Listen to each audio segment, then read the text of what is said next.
We are talking weather impact because we're also talking about an Arctic blast and timing it out for us. And the timing is bad. It's late tonight, right before the morning drive, and perhaps during the morning drive. And we all remember what happened on Monday during the evening drive when these bursts of snow happen and we've got lots of people on the roads and really cold air. That snow accumulates. And we're going to talk about snow squalls, how they happen, and how you can help by driving perhaps a little more defensively as we get into really just the beginning of winter. So what are snow squalls? These intense bursts of heavy snow. They usually don't last very long. Visibility is quickly reduced. Snow accumulates rapidly on the roadways, as you see here with this demonstration. Now, what you can do, be prepared for rapidly changing weather conditions and road conditions. Reduce your speed. Don't slam on the brakes. Make sure the headlights are on perhaps a little longer. And this is what we all need for tomorrow morning, a little extra time. Now, we're not expecting a lot of snow, maybe a ½ inch to on the high side, an inch for central Indiana under some of these steadier bursts. But this cold air, the gusty winds and the snow, all weather impacts from this Arctic front that arrives tonight and will continue to impact the weather pattern tomorrow morning. 8 p.m. to midnight is the Arctic front. As the front passes by, you may actually feel it in terms of the wind shaking the house a little bit. 50-mile-per-hour gusts are possible. Then we get into the dropping temperatures. That could lead to a flash freeze and the slick roads. Wind chills tomorrow morning, 0 to -10. Again, a little extra time tomorrow morning. Maybe wake up a few minutes early. Can't rule out a few school delays tomorrow morning. 43-21. This is the first time we've been above freezing since the day before Thanksgiving. Temperatures right now still in the 40s, so we are above freezing. It's windy, southwest wind at 18. At times, winds have gusted 30, 35 miles per hour. Those bigger gusts will come with the Arctic front.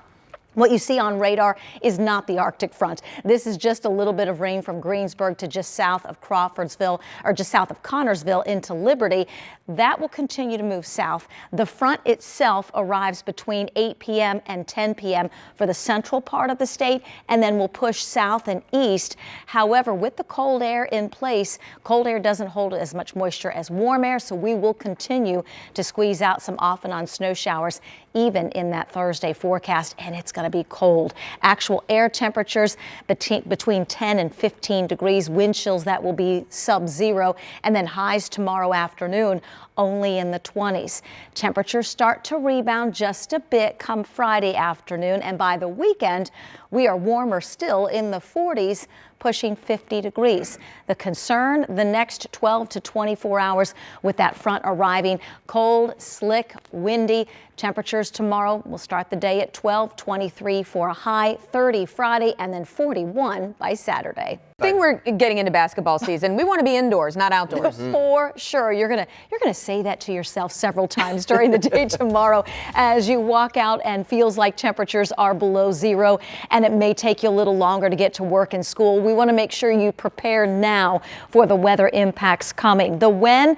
Well, the Arctic front will move through between 8 and midnight, but the impacts will linger throughout the day tomorrow. Wind, cold, snow, all the way through that morning drive. The local impacts will be those bursts of snow that could quickly coat the ground because it's going to be so cold tomorrow morning. 40-plus-mile-per-hour gusts as the front moves through tonight. Flash freeze potential with the big temperature tumble coming, and all of this leads to slick roads. So what you need to do, monitor road conditions, plan for slow travel early tomorrow, and we may end up with some school delays. So setting that alarm clock a few minutes early tomorrow morning, probably a good idea on our Thursday. Nothing to slow you down right now. We had a few rain showers move across the central part of the state within the last hour or so. Those are moving out. That is Circle of Lights. It does look beautiful on this Wednesday evening. We're at 43 under cloudy skies. 43-21 today. Averages are 44 and 29. Our record low of 5 set back in 1991. No record low temperatures, but quite a bit colder tomorrow morning. For most of us, between 10 and 15 degrees. But if you factor in those strong winds, the feels like temperatures somewhere between 0 and -10. Future Track 13 doing a great job on the placement of the showers we had early this evening. The the Arctic front moves through the central part of the state between about 9 and 10 o'clock tonight. It will move into the southeastern part of the state by midnight. When you join us at 11, there will be some snow to track, that temperature tumble, and some gusty winds that may be 40 to 50 miles per hour. Doesn't get much better tomorrow afternoon. There will be some sunshine around, but breezy, and we stay in the 20s for highs. Temperatures Friday afternoon do start to warm. We'll be close to 30, and then really warm air for the upcoming weekend. 41 on Saturday, warmer Sunday as we near 50. We get to 53 on Monday, and obviously with that will be a rain chance Monday into Tuesday, followed by another drop in temperature this time next week. And we start tonight with a live look outside. This is the north side of Indianapolis, 465 and Meridian. Central Indiana tonight bracing for a serious blast of Arctic air. Bursts of snow, brutally cold temperatures, and some very strong winds.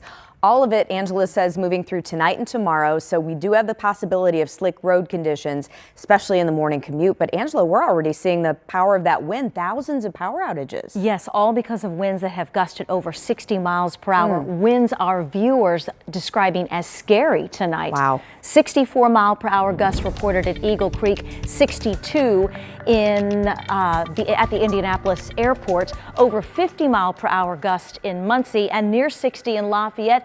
And yes, we have power outages, thousands of them, concentrated especially here in and around Marion County, up over 5,000, thousands in Hendricks County, thousands as we move into portions of Madison County. We will see these power outages, that at least that potential, move south as we start to see those gusts move south as well. Highest gust right now from 54 in Muncie to a 51 mile per hour wind gust in Shelbyville. But get ready, Bloomington, Columbus, and Greensburg, those gusty winds are moving in. Along with the colder air, this is the reason for that flash freeze. Temperatures dropping rapidly, so anything that is wet is quickly turning to ice. We have a heavy band of rain, sleet, and snow moving through the central part of the state as well, and additional snow bursts up to our northwest. This will cause problems tomorrow morning. And to fight all of that, INDOT, DPW, and AES Indiana say they all have preparations in place to respond to any issues this winter weather brings. DPW and INDOT are also reminding drivers, give their crews some room while they treat those roads. And AES is asking families to report any power outages as they pop up, either through their website or on their hotline.